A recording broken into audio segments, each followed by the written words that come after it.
In this video, we'll be talking about the arts and music during the 17th and 18th century, the time most known as the Age of Reason. So sit back, relax, and enjoy the show. The doubts and the contradictions of the 16th century and the new ideas and discoveries of the 17th century in two styles of art, Mannerism and Baroque. As you can see here of Mannerism painting, the Mannerist artists did not strive for realism and balance. The colors of their works are often unnatural or clashing. He is an outstanding Greek painter who settled in Spain. He has an odd way of oppressing his art, but nonetheless, it is a genuine masterpiece. Next off, we have Baroque style art.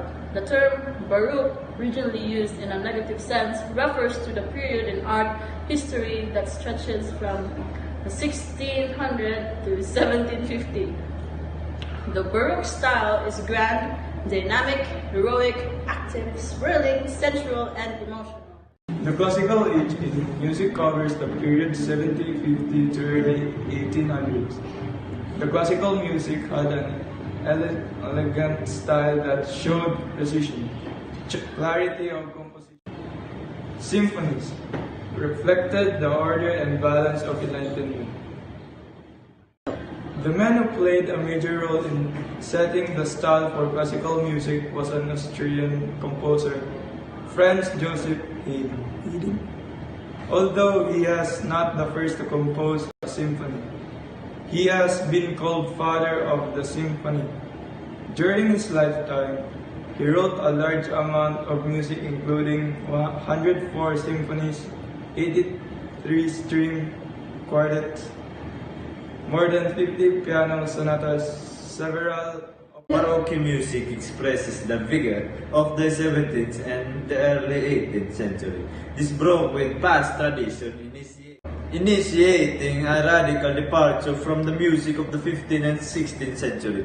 First, Baroque composers gradually turned from the polyphony music in which several melody lines of equal are intertwined to homophony music with one basic melody line and several supporting harmony parts, much like hymn. Second, the trend was towards secular music commissioned by royalty and the aristocracy.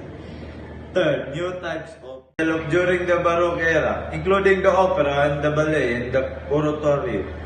The fourth, instrumental music became more important during this period, giving rise to the development of the orchestra. Fifth, instruments usually accompanied vocal numbers. Sixth, since many of the earliest Baroque composers were Italian musical markings became the standard markings for music throughout Europe. For example, Adagio tells the performer to play slowly and Forte tells him to play loudly. One of the leading composers of Italian Baroque music was Claudio Verdi. He is especially famous for his operas with Orfeo, being his first. One of the most famous English opera composer was a German immigrant to England named George Frederick. Handel wrote about 20 oratorios, of which the best known and the best loved is Messiah.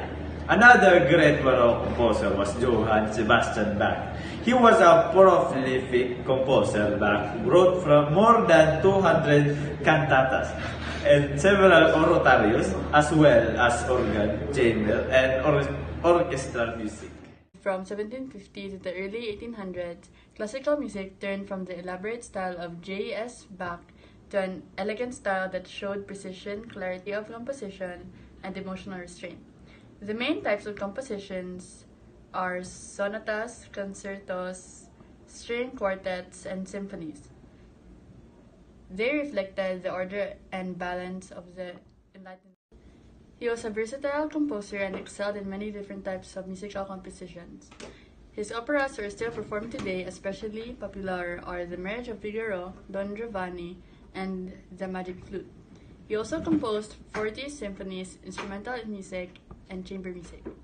His works for piano helped to popularize that new instrument. Despite the early fame he won as a child prodigy, Mozart died in poverty at the age of 35. and was buried in an unmarked grave. Another great composer was Ludwig van Beethoven, who bridged the gap between classical and romantic music. His early works reflect the classical style but was caught up in the momentous events of the early 19th century, and his later compositions reflect the trend toward that would be called Romanticism. He increased the size of the orchestra and added two new instruments, the trombone and piccolo. Gap, he continued to compose for the rest of his life. Thank you. Next. Okay. He was a versatile composer and excelled in many different types of musical compositions.